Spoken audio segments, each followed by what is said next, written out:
the meeting to order. Roll call. McCarrigan. Here. Scanlon. Here. Caldwell. Here. Vidlac. Here. Solomon. Here. Okay, and the pledge of allegiance. I Pledge allegiance to the flag of the United States of America and to the republic for which it stands, one nation, under God, indivisible, with liberty and justice for all. For public information, a copy of the Nebraska Open Meetings Act is available for review. Or no other business shall be transacted at this special meeting unless all council members are present to consent and the city council declares the existence of an emergency. 5, petitions, communications, and public input. Council is to conduct the fiscal year 2024-2025 budget work session. Okay, Mayor and Council, it's my honor and pleasure to present you with the 24-25 City of Scottsbluff budget. I want to start by thanking Lane and his staff and all of the department heads. As you can imagine, when we start this process and we start to meet with the department head, there's a tremendous amount of information that's exchanged. There's a lot of numbers, and Lane and his staff do a great job keeping it organized and putting it into this budget and making it meaningful. So there's a lot of organization that goes into this. I also want to commend the department heads. Our budget this year is really in good shape. If you look at the numbers, they're doing a great job of staying on track. We're starting to get some projects done, some difficult projects that we've had trouble accomplishing in the past, specifically like the cooling tower on top of the library. So they've really done a great job, so they should be commended. And they are the reason that the City of Scottsbluff is in fairly sound financial status. I'd like to thank specifically the library staff. If you were in there, they really endured the heat of the summer. So did the patrons. So they really showed their dedication while we got that up and running. It is running. It's not as cool as we'd like to see it, but it's going to take some time. But we have people checking on it. So we hope that it will cool off even more than it is, but it is significantly cooler than it was.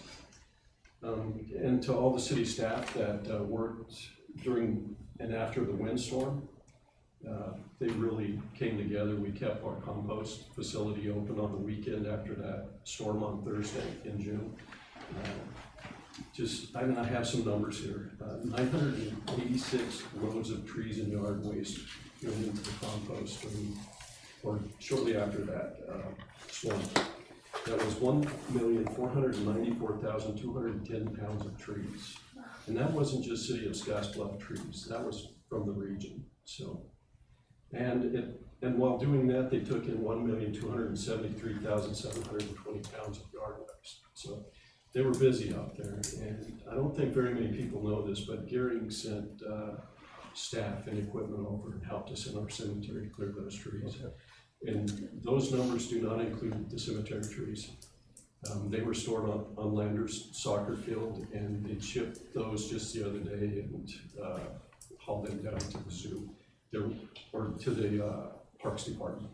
There was a pile of trees down there as well. So, and I want to thank City Hall staff. They do a great job supporting each other and providing great customer service. Truly grateful for all their hard work.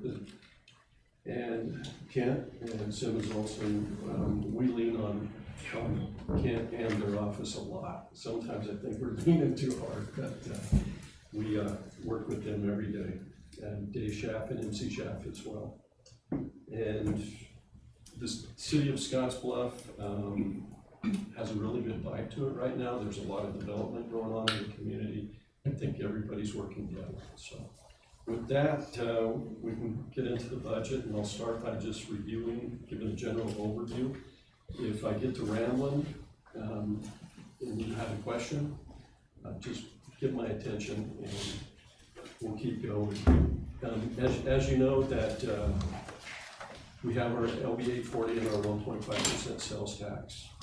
on the ballot in November. So those are both very important to us. So we're working hard on the campaign. We have a great group of people that are working on that. We meet often, so that's on our mind. The governor's special session started today, so we're in tune to that. We're paying close attention.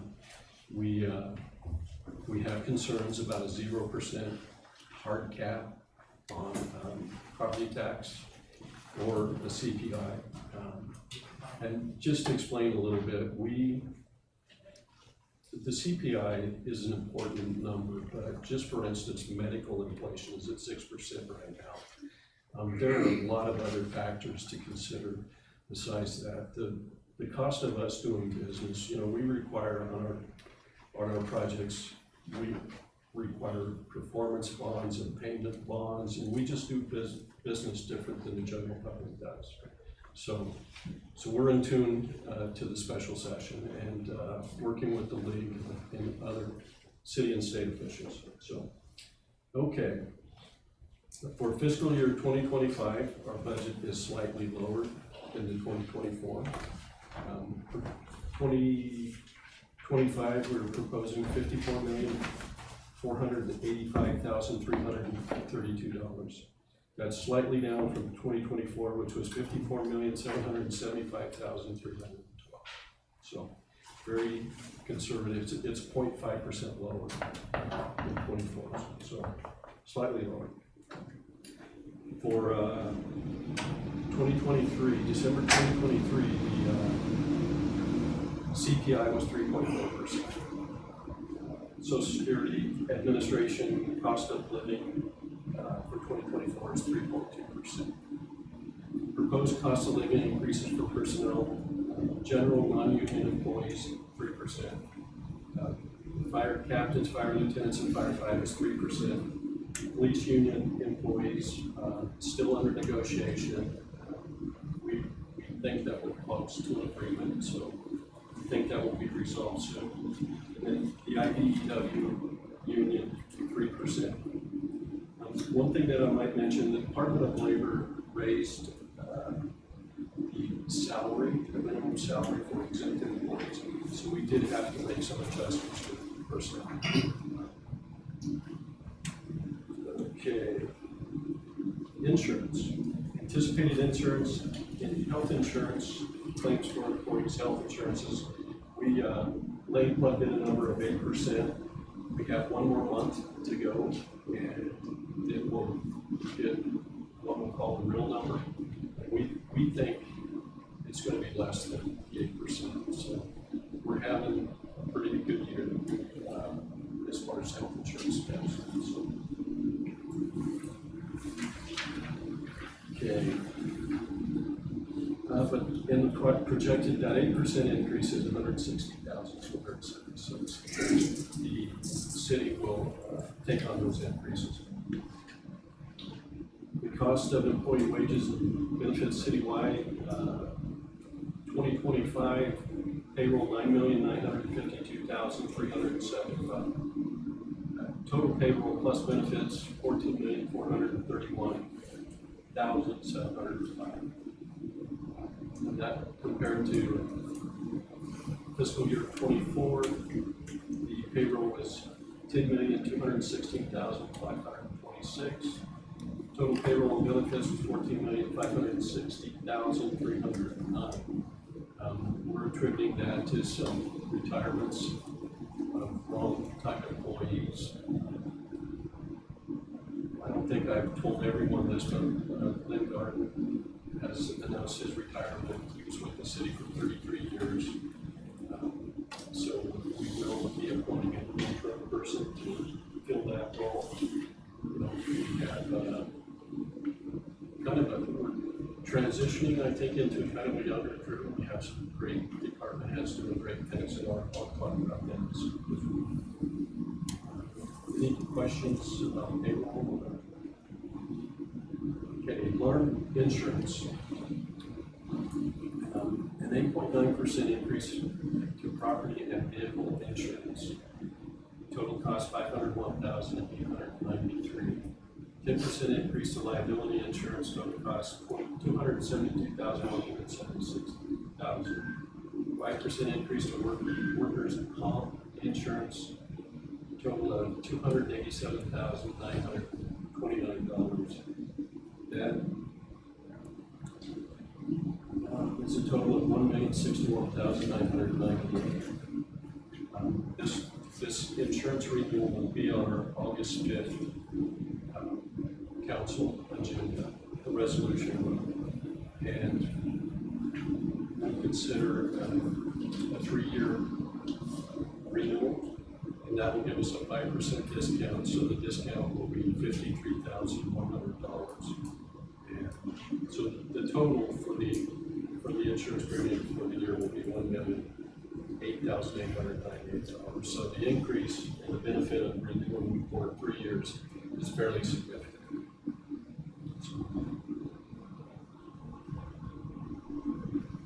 Capital improvement budget, fiscal year 2025, infrastructure, buildings and structure, $10,114,551. Equipment, vehicles, $2,191,950. Compared to fiscal year, or this year's budget, $10,637,869. In buildings and structures and equipment, vehicles, $3,426,872. So we'll go into our capital improvement project in detail very just a minute. Our debt service budget information, and our 25 budget, we are proposing to do the chip seal again. We do it every 5 years, and that's $2.6 million. That will be a general obligation highway bond. On the chip seal, will that cover all the streets in the city, or we do it in sections? We hope that it will do all of the streets. The chip seal is dependent on the price of oil at the time, Okay. so we will do $2.6 million worth of chip seal. All 1 year. Yeah, but we have done all of the paved streets in the past, Okay. so we think that's what it will cost to do that. But again, it depended on the price of oil at the time. Okay, thank you. Yep. The 23 general obligation highway bond, that's the 20th Street mill and overlay, which is just about complete. Maybe another week. And the manholes will be raised and they'll stripe it, so that project went very well. So, and that's a general obligation highway bond, 2.72, and the Frank PID is in there as well. So 28th Street. 2020 general highway obligation bond. That last payment will be December 1st, 2025, and that will be the last payment on that bond. Then we have the 2018 general highway or general obligation highway bond for 42nd Street. That'll be the last payment for 42nd Street. So in 2025, we're going to pay off 2 bonds, and we're going to have the chip seal in the 20th Street mill and overlay. That's pretty remarkable. So, okay. Our enterprise funds. We are proposing a 3% increase in all of our utility rates. Environmental services, we're proposing a 76-cent increase.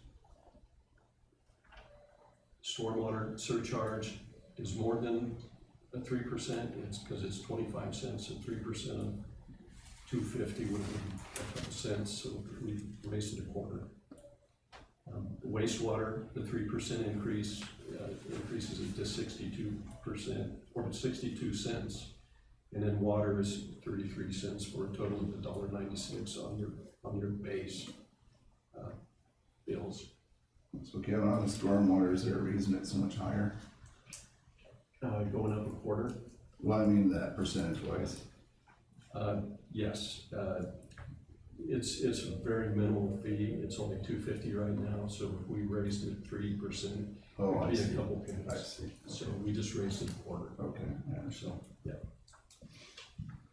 And we have some examples of what the wastewater and water usage fees will be. So the customer using 5,000 gallons, their wastewater increase will go up 40%, their water will go up 25% for a total of 65 cents.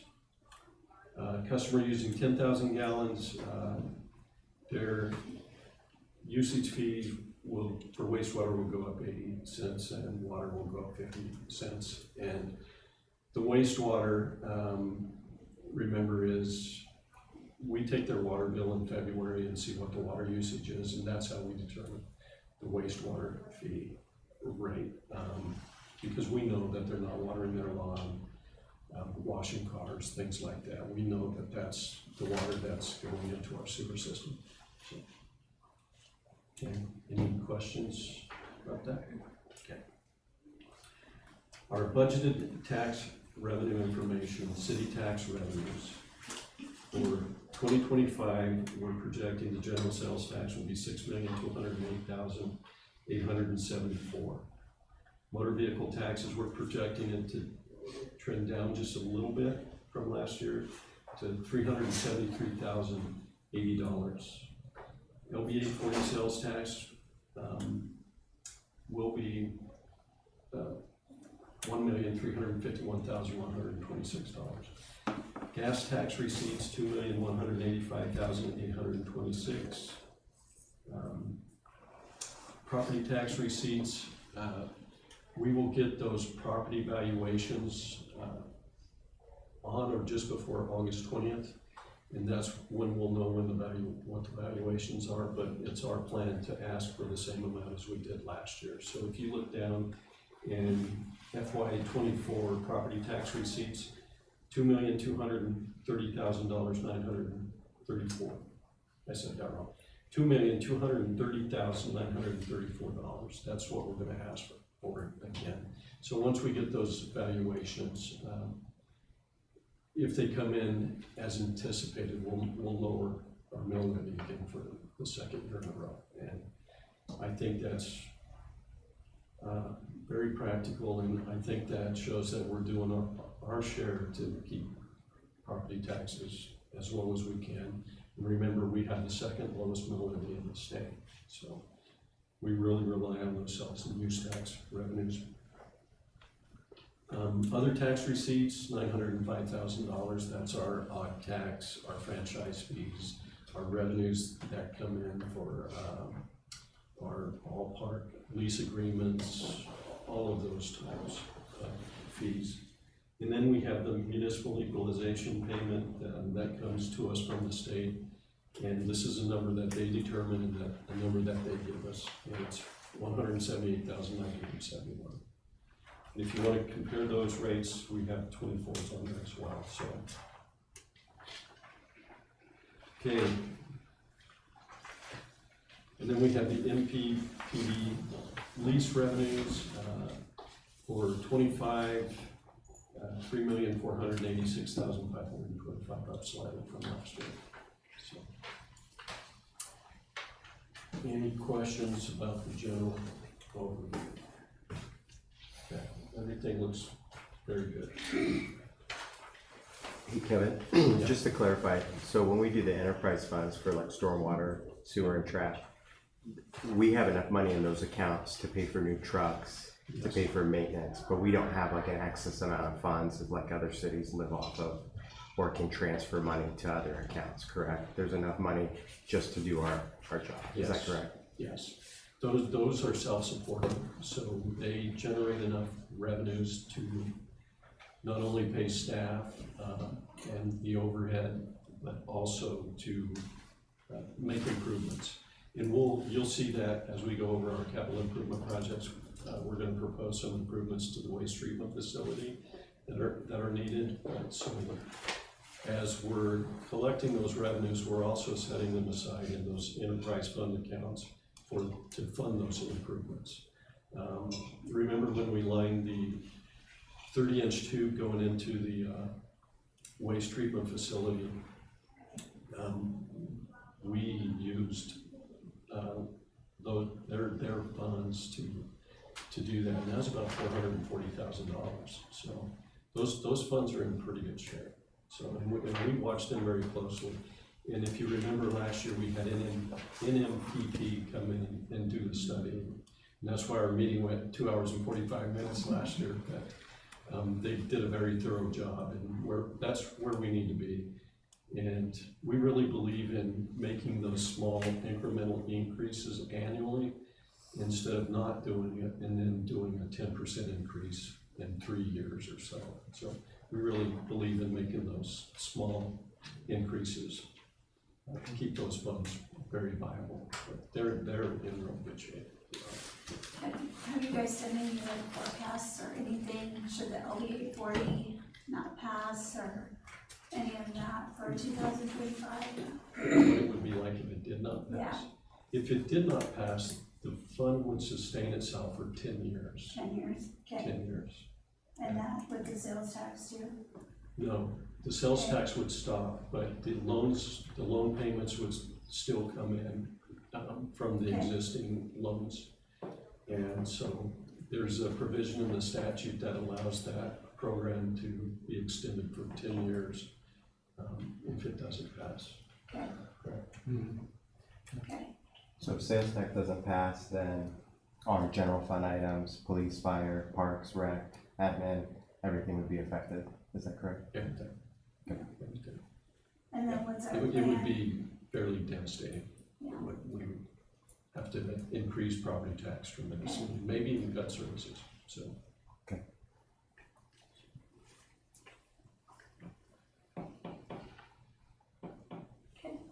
Thank you. Okay, I'm gonna move into our capital improvement projects. This is small print. Okay, administration. And these are our proposals for 24-25. We're proposing a new city hall vehicle. We went way past that. Probably, let me get your page. Go down past 43.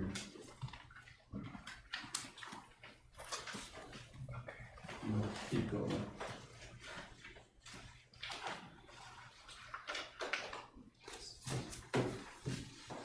Should be right. A little bit more.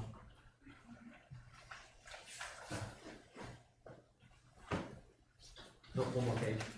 Yeah, there we go. Thank you. 64. Starting at the top, administration.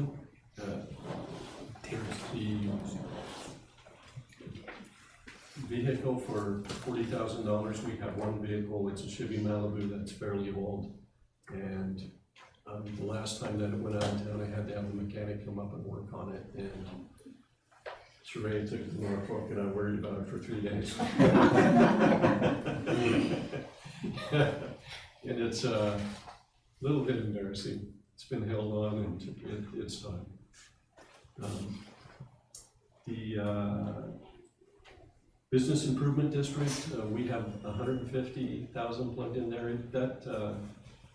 That fund generates about $50,000. That's a special property tax levy for the businesses in the Business Improvement District. They've talked in the past about covering the parking lot across from the Art Center at First Avenue and 18th Street. But this fund also reimburses the city for the work that they do, clearing snow, taking care of the green spaces in the parking lots and stuff like that, and the contract that we have for somebody to help us with that work as well. And cemetery, we have a utility vehicle for $30,000, a utility car for $25,000, and building upgrades $250,000. This $250,000 has been in the budget for I think the past 2 or 3 years.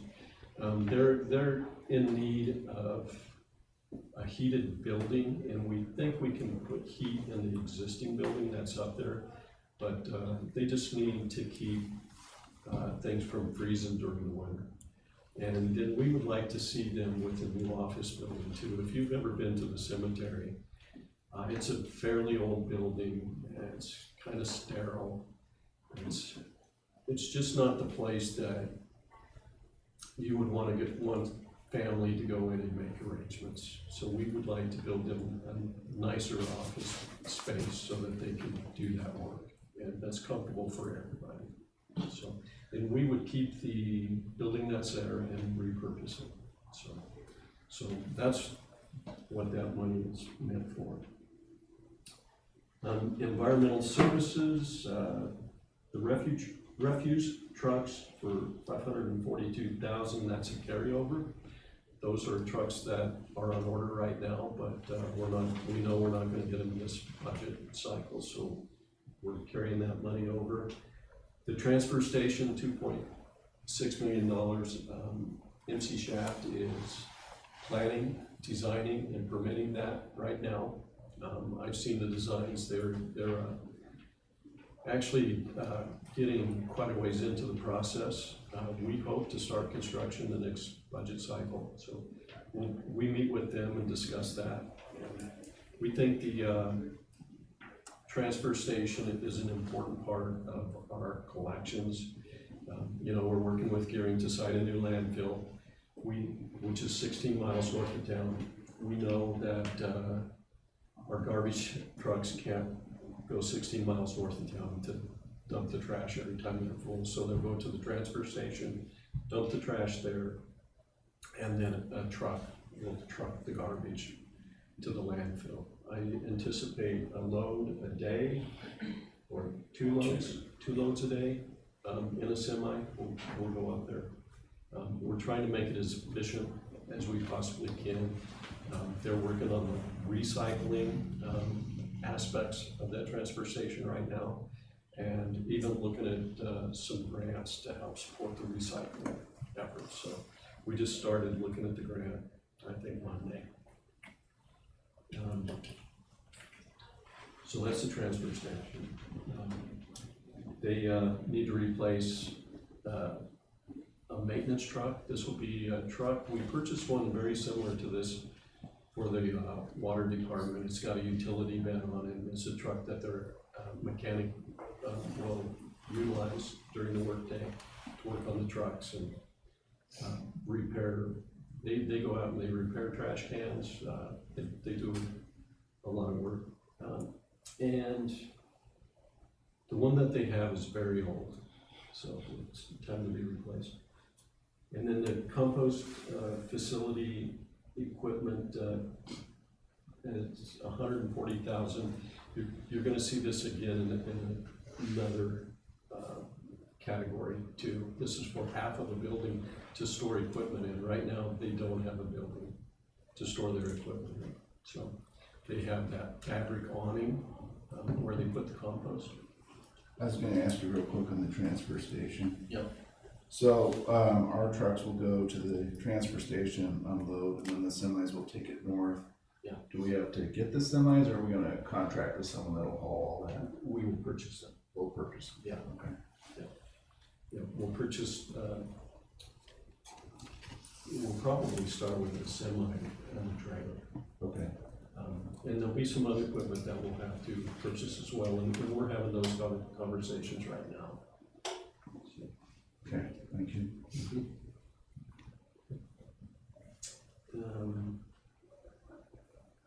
Okay, fire. A lot of these are sinking funds. So radio replacement, the fire department's gonna sink $25,000. If you remember, we just spent several $100,000 on new radios. So this is a sinking fund to replace those as needed in time. Public safety building, the exhaust removal system. They have a system right now that isn't functioning, but when they drive into the fire department bays, they stick a nozzle on the exhaust and just about all of those trucks are diesel. So, they do put off a fair amount of exhaust, and anyway, you put that on as they enter the bays, and it exhausts it out through a system out of the building. So that's to repair that. And another sinking fund for apparatus replacement, and correct me if I'm wrong, Tom, I think this is big ticket items for expensive fire trucks. Yeah, correct. This is long-term, Yeah. replacing trucks over a 10, 15-year period. Okay, and the next category is industrial sites. We still have $31,000 in there. That industrial sites was from the sale of properties that the city owned. And if you remember, this is the money that we utilize to do the facade grants. And so there's $31,000 sitting in there. Now, we don't have any more industrial sites to sell. So I don't know what the future of this fund will be. It could sit empty. We just don't know right now. So, library, they need to replace one of their self-checkout machines. They're down to one. So the library, once we kind of catch our breath from the cooling tower, we'll take a hard look at the library. I think there's some needed improvements there, some needed even maintenance of the building. So, Parks Department, for this year, we want to do some landscaping and out in front. I think they want to showcase their talents. If you look at our parks right now, they're in pretty good shape. This is the first year that my phone hasn't rang because of the parks being dry. My phone's actually ringing because the parks look good. So go out and look at the parks, they look pretty good. So Centennial, I drive by it every day. They've really worked hard and cleaned that up. So those guys are doing a great job. And if you look at this building, I think this is as good as this building has ever looked. So it looks really nice. So Matt and his crew is doing a great job. They're needing a tractor, aluminum picnic tables, $5,000. Over the years, they've slowly been replacing the wooden picnic tables with the aluminum picnic tables, and that $5,000 will only buy 5 aluminum picnic tables. So, and then the replacement of 2 pickups. If you see them around town, you'll see that they have a couple of aluminum pickups. So they take good care of their equipment, and it lasts a long time.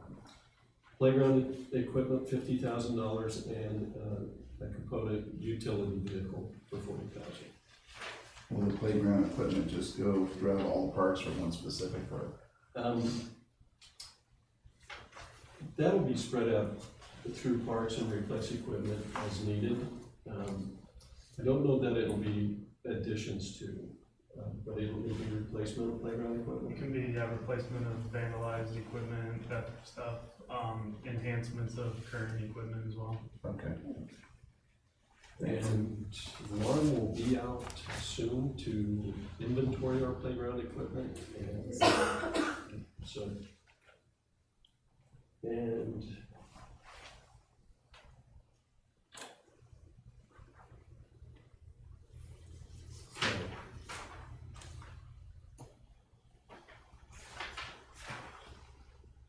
the police department.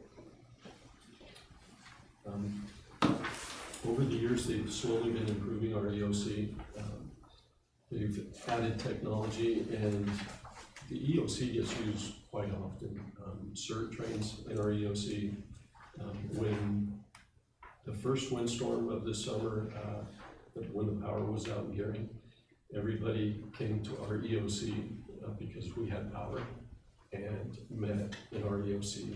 Often, a lot of the emergency management meetings are in our EOC.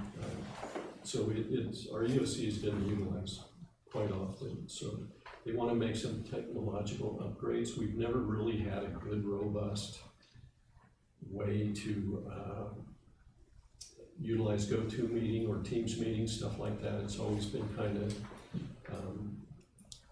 piecemealed together. So want to make some upgrades to that, and that's what that $24,000 is. And patrol vehicles, 155, and unmarked patrol cars, 85.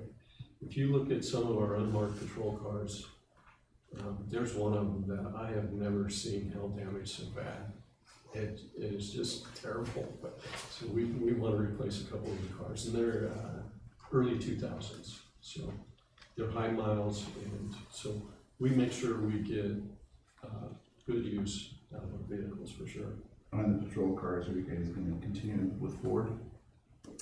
This year we are. We looked at the Dodges last year, and decided to stay with the Fords. When we switch models, we have to buy all of the equipment that's inside of the car to fit that new car. So it's quite expensive to switch models. Now, every now and then, the manufacturers change their interior no matter what, and we have to buy that new equipment anyway. So that's kind of the time that we'll consider all options. Okay. But right now, the Ford Interceptors have been working well for us. And what's the time frame on those being delivered? Because I know we've waited years. They're back to 90 to 120 days. Oh, that's Remember last year they canceled our order? We didn't get them. They're back to normal. okay. So we just got 2 new ones. And one of them should be out in the fleet right now. And the other is getting updated. So we just got 2 new ones.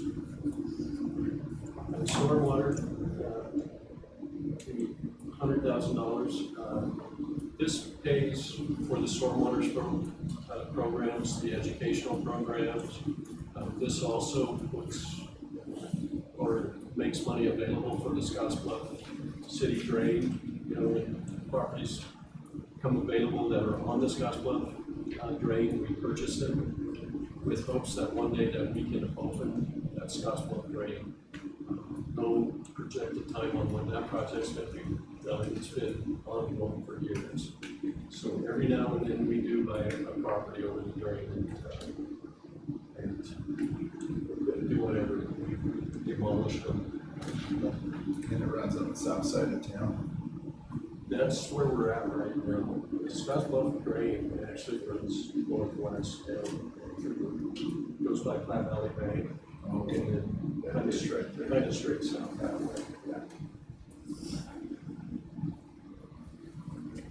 Okay, transportation. Wanting a skid steer for $75,000. Chip seal. That's the chip seal for 2.6. And forklift, a skid steer trailer is a lower attachment for the skid steer. Paint gun. Paint gun is a special piece of equipment that paints stripes, but it's very expensive. It's got lasers on it. Oh, for all the roads.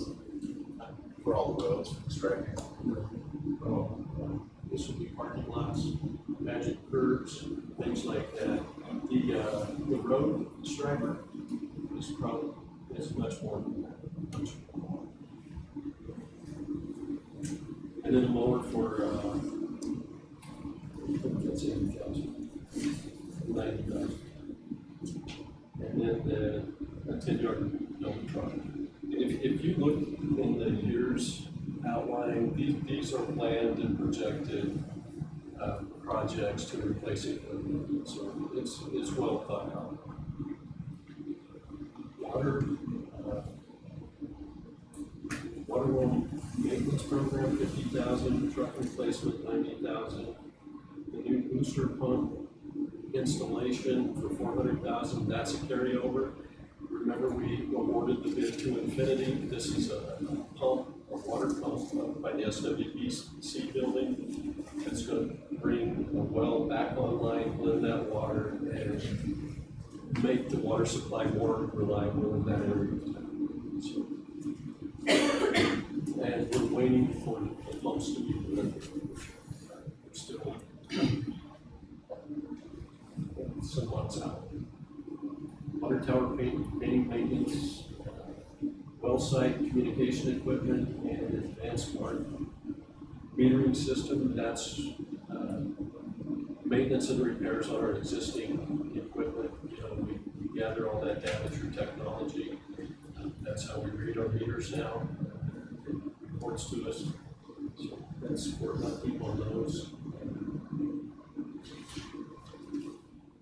Wastewater, replace slide gates, screw pump, building, $214,000. If you remember, we just did this project and we didn't receive any responses. So this is going to carry over. So this is maintenance that is very necessary for our waste treatment facility.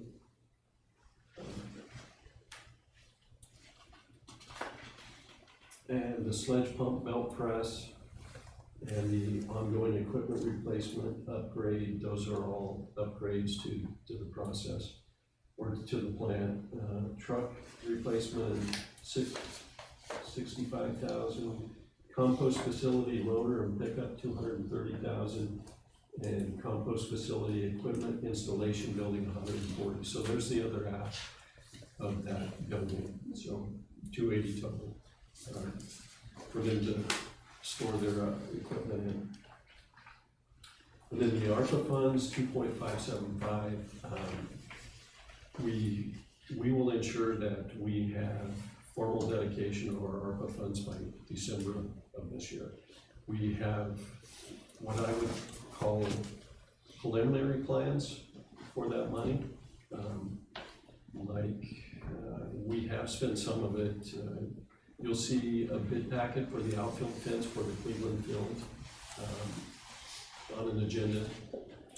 I think maybe next agenda, I think you'll see that bid packet on there. Those will be ARPA funds. The outfield fence is old, it's wood, needs to be replaced. And we're gonna do that with a chain link fence, so you'll see that. But we have a lot of general fund type projects that we want to use our ARPA funds with.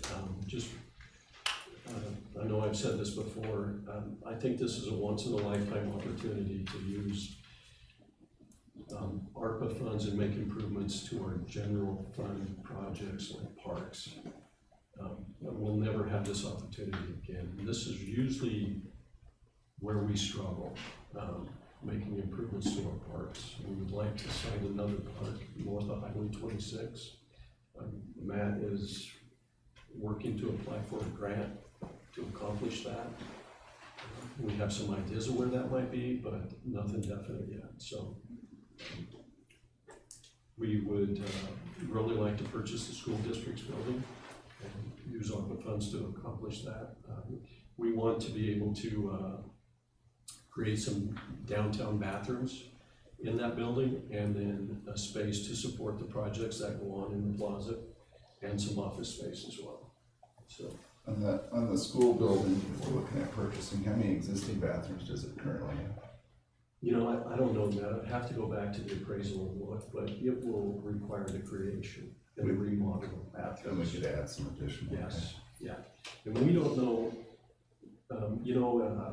God, it's probably been almost a year now. MC Shaft did a feasibility study for us to make sure that that building would be viable for that, and they said it would. So we don't know if we would add on to the back of that building with bathrooms or if we would create them inside the existing building. But those are decisions we have to make, but it will work for that purpose. Okay. So.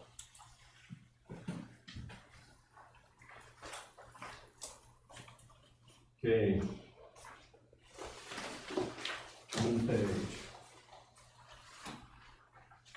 Okay. We're back to the lease. We have body armor. Every 5 years, we have to replace body armor, so we have everybody set up on a rotation. So where when their body armor is 5 years old, they get new. Stop sticks, fairly small item. Every unit has stop sticks in the car, and the stop sticks that are currently in the cars I probably ordered when I was a captain in 2008. So they're very old, need to be replaced. Accident reconstruction equipment, $11,000. We have 2 accident reconstructionists on staff now. We've had a reconstructionist for probably about a year. It's the first time we've ever had one. Now we have 2.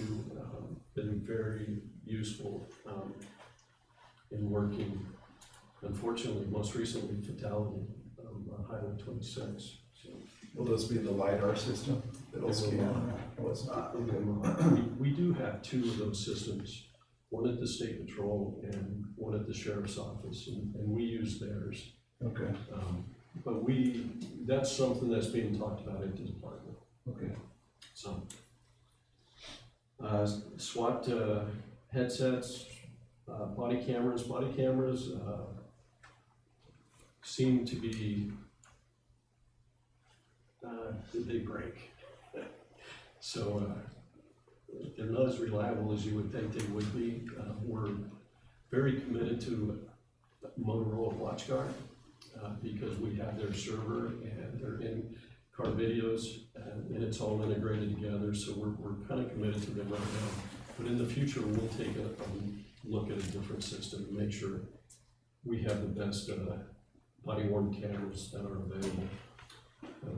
And ALPRs, you've heard me talk a lot about those in my weekly reports, and those are, that's for 2 additional cameras. And body camera software support. Every time we buy software now, there is a maintenance agreement and fees that go along with that software. So that's to support the body camera software, and as well as the support agreement with the ALPRs.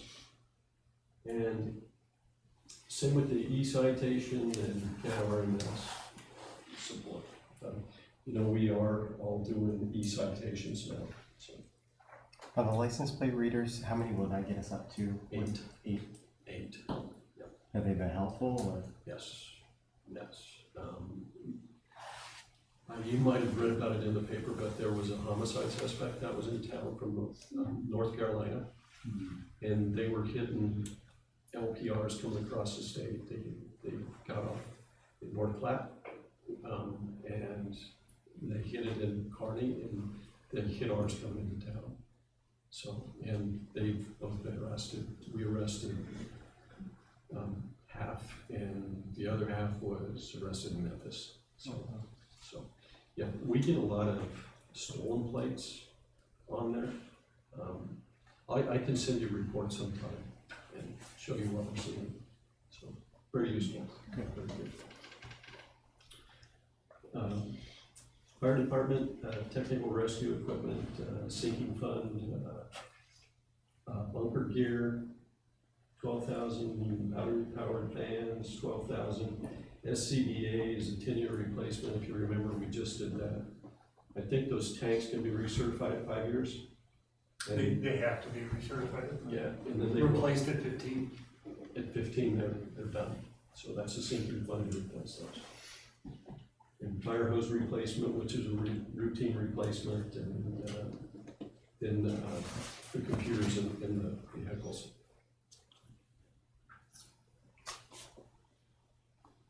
And then the library fund at the very bottom, 14,000. That is the library foundation fund. We've used some of that to reupholster some of the furniture inside, and I think Richard has a plan to buy some similar furniture for the inside the library. Any questions about the capital improvement projects? It's very, very similar to last year. I would call it pretty routine.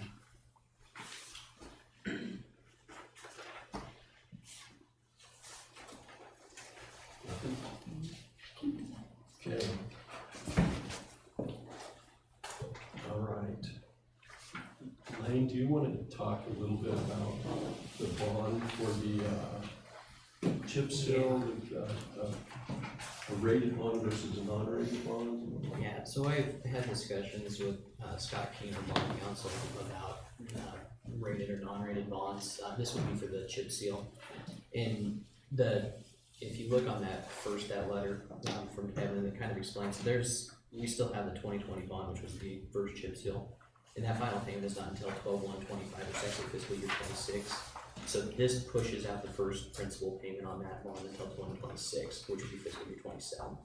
So it pushes that out a little bit, and we've talked about, Scott and Kevin and I have discussed rated versus a non-rated bond.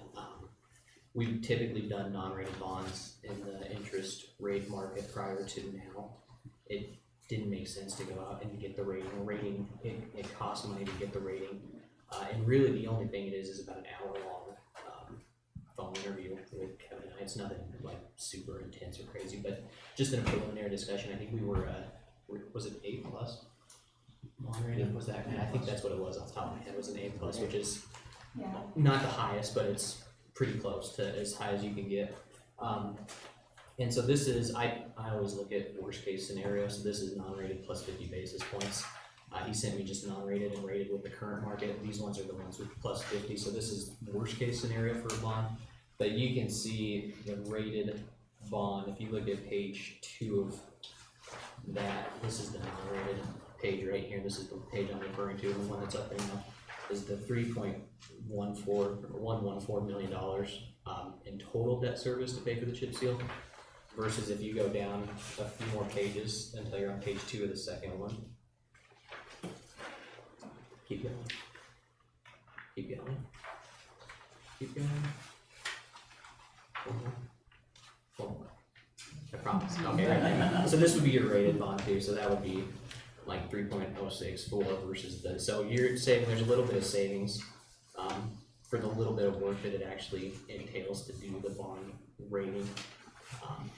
You have to do a bond rating every time. If you're going to do a rated bond, you have to do it every single time you go out for a bond.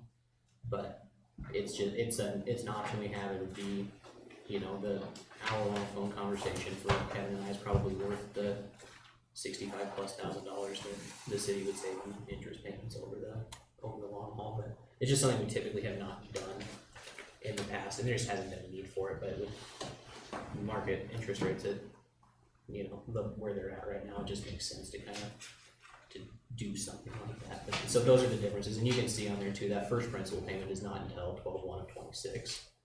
So we wouldn't be overlapping principal payments or anything like that on the chip seal bonds. But it still allows them to do the chip seal and get the project done in 5 years the way we want to, and then push those payments out that way as well. So. And I hope I'm being pessimistic with the plus 50 basis points, and it's actually less than that, but I like to show worst case scenarios, so. I think that's good to do the one rating. Yeah, I would agree. Okay.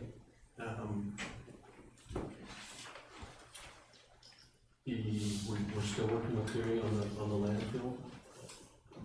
I think I told you that we've created an RFQ that we'll be sending out to engineers in Nebraska that have experience with NDEQ. And the purpose of that and what we want to do with that is we want them to look at Tri-Hydro's work, go over the numbers, and help us get the landscape permitted. So we're meeting with Gary on a regular basis every few weeks. We have the RFQ ready to go. It'll go out next Wednesday. It's August 10th. When the RFQ will go out. So we're working on that. I'm also very happy to report that we got a proposal to work on. So we talked a little bit about that. That was a major concern. That was one thing that was keeping me up at night. Because, we sent out the RFP and we didn't get any responses. So thanks to Wayne for making a connection with this company. And Greg encouraging them to turn in a proposal, and they did that for Gearing too, so that's good news for both of us. Kevin, what's our RFQ? A request for qualifications. Okay. So we're gonna look at their qualifications to make sure they can do the work that we're gonna be asking them to do. Okay. So it's not a proposal, they're not gonna give us a dollar amount or anything like that. We're gonna look strictly at their qualifications and make sure that it's certain that they're qualified to do the work that we're gonna ask them to. Okay. So, right, a little different than an RFP. The audit company, I was impressed how many cities they work with in Iowa and Nebraska already. Yeah, they work with it, and I think they do some in Minnesota too. Oh, yeah, a lot. There's a lot of Minnesota as well too, so, you know, I'm pleased, I look forward to working with them. So far, they've been great to work with, but the sales pitch yourself, you know? Some of the cities are bigger than ours, which is good. Yeah, well, I think they do like the Vista, and who else is on there? Grand Island. Grand Island. No, yeah, did they do Grand Island? Yeah. Grand Island, yeah. Yeah, there's a list in that book of the Nebraska cities. Bellevue, the other one, they had Bellevue. Was the other one, so. But we were under the impression it was kind of an all or nothing, they were either gonna do both Scottsville Bay Hearing, or they were gonna do just us, so. Oh, I think we're pretty close with them since I've been here as well too, so I think it'll be good for us to have them yeah.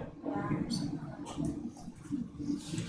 Hey Kevin, I missed, what was the total FTEs from last year to this year? Was there a lot of, was there increase? How many new employees and how many current for the whole city? Just in general, all over the city, We should be at 137. currently? Yes. Okay, and what are we gonna be at in 25? The same No, amount? that's it, 137. Okay, We were 139 last year, okay, and we had 2 overhires in the police department. And there was just no reason to put those overhires in there because we just can't get to full staff. We can't get there. So there was really not a great need to plug that money into the PD's personnel project. So we took it out. So we're down to 137.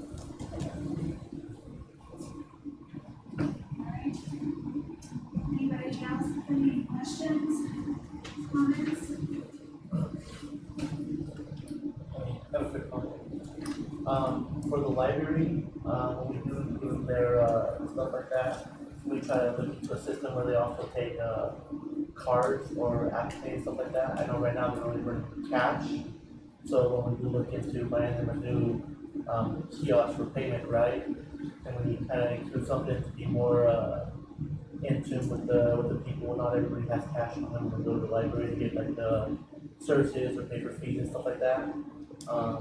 That would be very convenient for everybody there. So credit card payment at the library? Yeah, that would be super beneficial and helpful.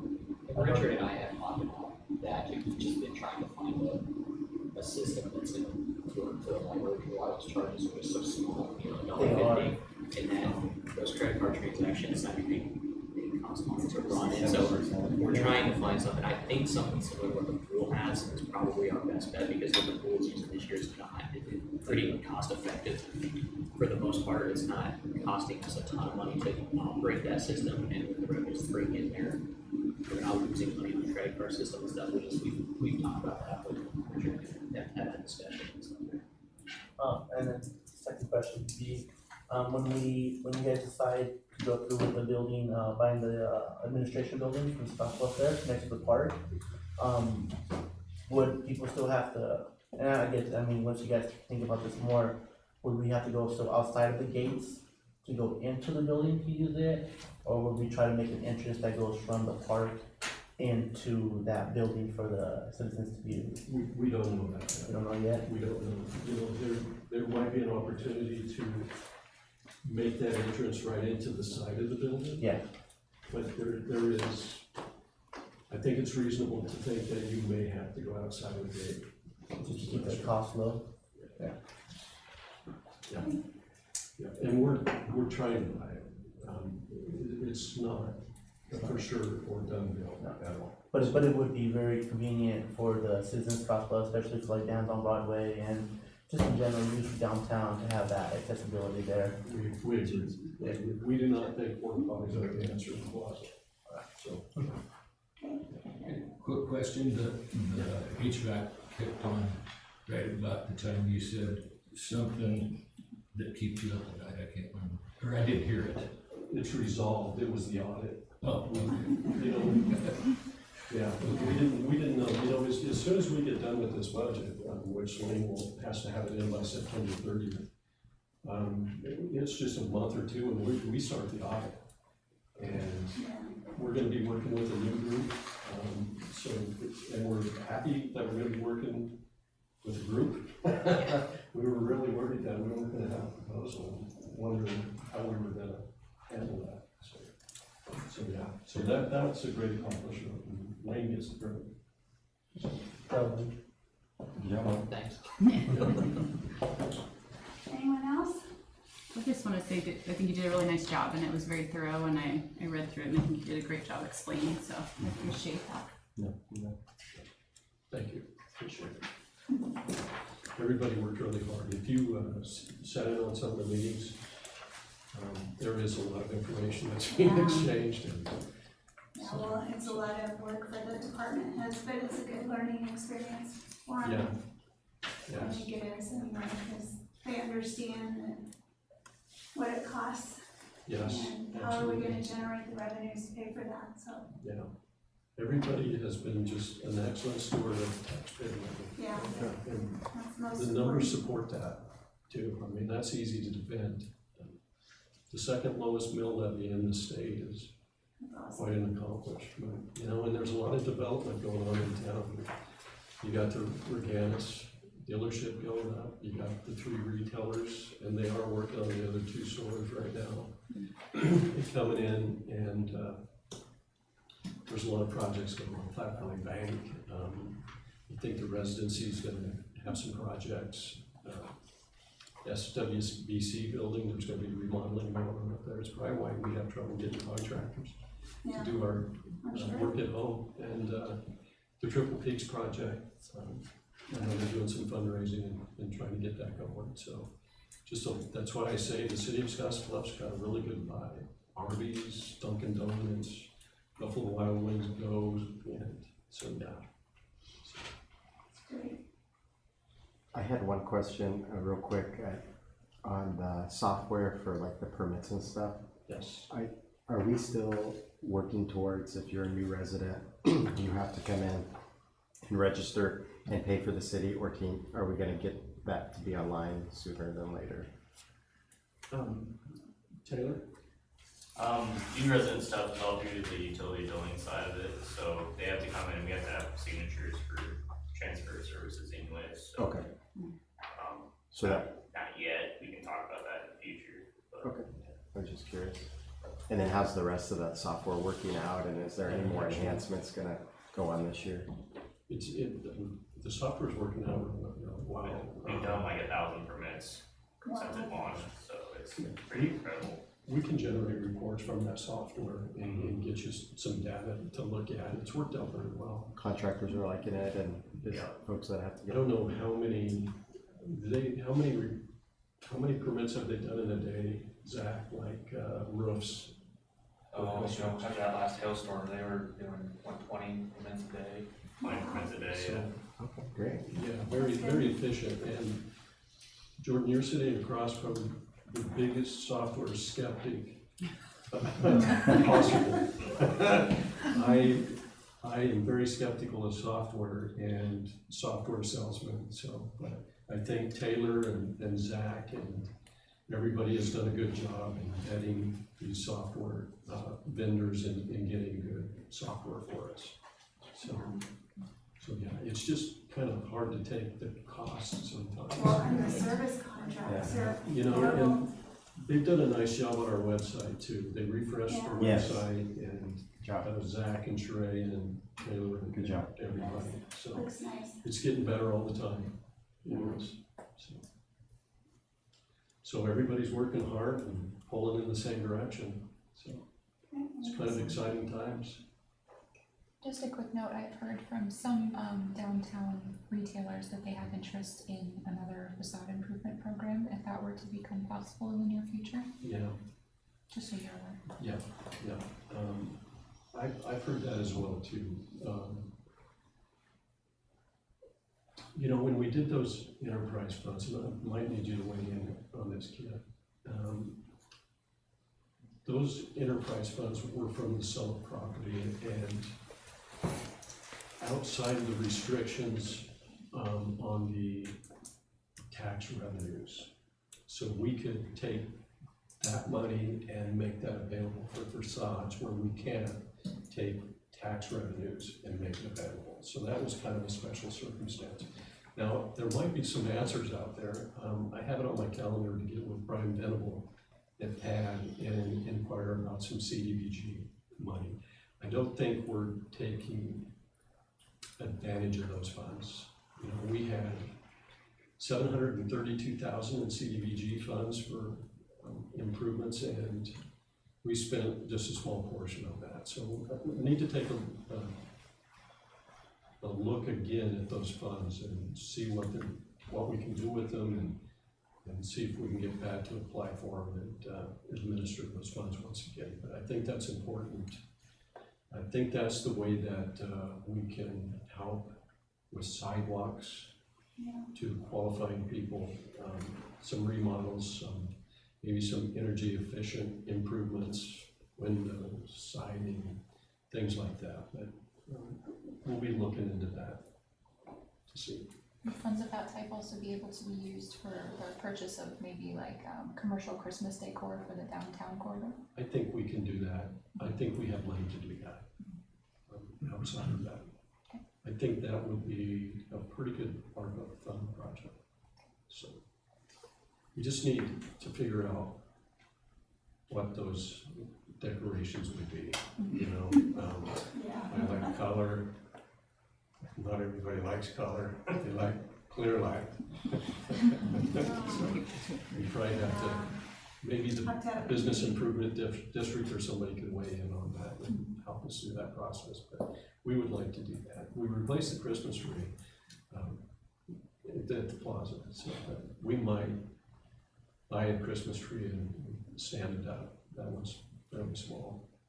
We probably need to look at the East Overland Christmas decoration upgrade too on that side. Yeah. The whole town, if we do it.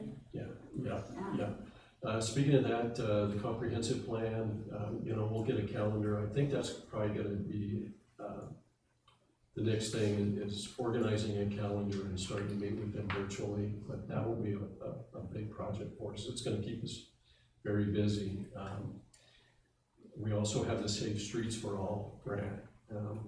We have the grant agreement, and we'll be submitting that, and we'll start on the plan. So there's going to be a lot of work going on. So, and those two should complement each other. You know, Marvin Planning mentioned the Safe Streets grant in their proposal to us. So they're aware of that, and that Jesse that was at the Midwest, he actually helped design the East Overland corridor back when that study was done several years ago. So he's easy to work with and good. Has anything progressed with the land bank? Have they had any success here? You know, I think the land bank, it's on our to-do list. I was initially kind of stubborn being a new city manager, and I read the agreements and I read the land bank legislature, and when they put this group together, they were going to start in Barrett, and I just didn't feel that it was the right thing for the city of Scottsbluff to put money in this land bank to do work in Barrett. So I took the position that we weren't going to participate until we had properties to work on in Scottsbluff. And I still think that's a good plan. I do. I don't think that the land bank is very active right now.